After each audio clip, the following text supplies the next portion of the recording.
Hi guys, it's Naomi with Naomi's Tarot. I am doing a informational video about the card decks that I use. So this is just some of the cards from the deck. It's a 78 card deck, but I'm just showing some of them. These cards are from the deck, The Enchanted Tarot by Amy Zerner and Monty Farber. It was my first ever deck I bought almost 10 years ago, so it's very dear to me.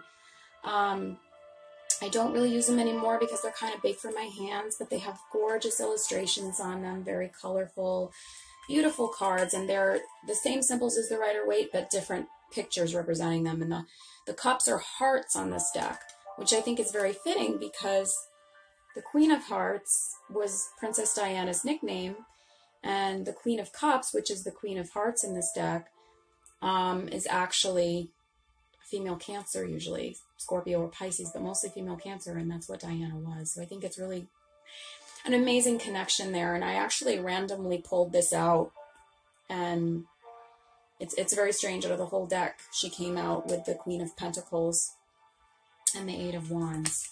But anyways, that's very special that just actually happened. But that's The Enchanted Tarot by Monty Farber and Amy Zerner. And these illustrations on the Rider-Waite were actually originally done by Pamela Coleman Smith. Now, I use this mini Rider-Waite because it's very easy for me to shuffle. My hands are not really that big, so, you know, it's kind of nice to use these because I can shuffle really quick with them. I have to hold them up really close to the camera so you guys can always see the pictures, but I really love these. They're just a mini deck I bought on a whim because I didn't have Rider-Waite yet, the Pamela Coleman Smith ones. Pamela Coleman Smith, even though she did these illustrations, was very little known and very obscure when she passed away. She did the illustrations at the turn of the century for this card deck, and you know, this was her claim to fame, but she didn't know she'd become famous till after she passed away, kind of, you know, like Van Gogh. These are Secrets of Tarot by Amanda Hall. They're basically the same symbols as the Rider-Waite, but again, like a softer interpretation of them. They're much softer pictures. I really like these. I use them a lot. They're thin, and so I wasn't so sure about them at first, but they're like super easy to shuffle, like because they're so thin, so I like them. My favorite deck, and I'm partial, is actually not a tarot deck. It's the Oracle deck, the Magdalene Oracle by Tony Carmine Salerno, and they're just gorgeous.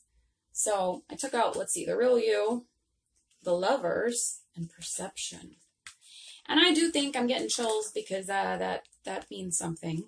But anyway, and it's pretty cool, like how this happens sometimes. But anyways, I feel that energy coming from that deck, and it resonates with me a lot. I actually use that deck for myself, and I wasn't going to use it on the channel because I use it for my own inner contemplation. They're not really predictive cards usually. They're more just like guidance for daily contemplation. And I'm not much of a prediction person for myself. Like they always say, tarot readers can't predict for themselves anyways and should go to somebody else, which I think is true. But I do think about, I like contemplation cards for myself, and that's what the Magdalene deck is. And I just think it's a gorgeous, gorgeous deck. And it has its own meanings because it's an oracle deck, not a tarot deck. That's why I read out of the book a lot of times when I use them. I mean, look at the colors. Gorgeous. So those are the decks that I use right now. Although I'll probably be not using and leaving out the Enchanted Tarot for now, but I still recommend it. It's a beautiful deck. And yeah, so I'll be uploading more daily videos, guys. Thanks. Bye-bye.